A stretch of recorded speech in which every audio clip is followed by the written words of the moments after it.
गोपाल जी लापता, घर में मचा को हराम। कहानी की शुरुआत होती है सुबह के वक्त। पुष्पा जी आवाज लगाती हैं, शर्मा जी। शर्मा जी कहाँ गए? हेलो, आप सुन रहे हैं? लेकिन कोई जवाब नहीं मिलता। वो इधर उधर देखती हैं। दरवाजे के पास रखी चप्पलें भी गायब हैं।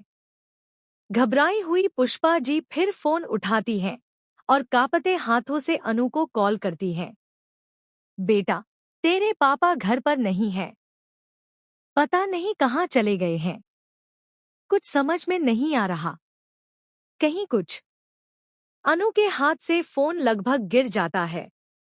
उसकी आंखों में डर झलकता है। माँ, पापा कहीं गए बिना बताएं? आपने देखा कब निकले? पुष्पा जी कहती हैं। मुझे तो लगा बस बाहर दुकान तक गए होंगे, लेकिन अब 2 घंटे हो गए। अनु के दिमाग में पुरानी यादें घूम जाती हैं, जब पहले भी गोपाल जी नौकरी छूटने के बाद टूट गए थे और उन्होंने अपनी जान देने की कोशिश की थी। उसका चेहरा सफेद पड़ जाता है। आर्य को भी पता चल चुका है सच।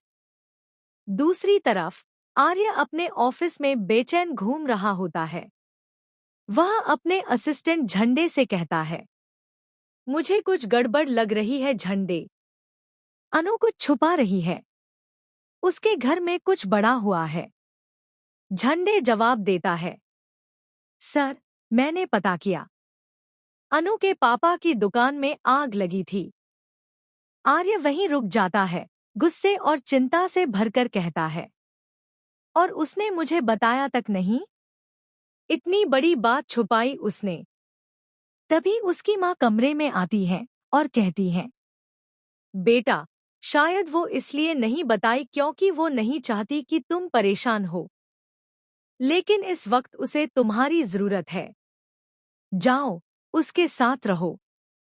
आर्य सिर झुकाकर कहता है, हाँ मां, अब वक्त है साथ देने का। बस एक शर्त पर, वो खुद को कमजोर महसूस न करे। पुष्पा जी का संघर्ष, इस्त बचाने की जद्दोजहद।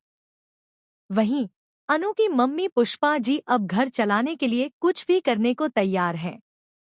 उनकी पड़ोसन कहती है, बहन जी, एक बिस्किट फैक्ट्री है, वहां से माल लेकर बेचो, 15% कमीशन मिलेगा।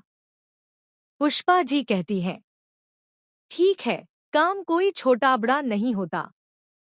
लेकिन जैसे ही वो बिस्किट लेकर मोहल्ले में बेचने निकलती हैं, एक औरत उन पर चिल्लाती है, पिछली बार जो लिए थे सब खराब निकले थे। अब मत आना मेरे घर पर। यह सब पीछे से देख रहा।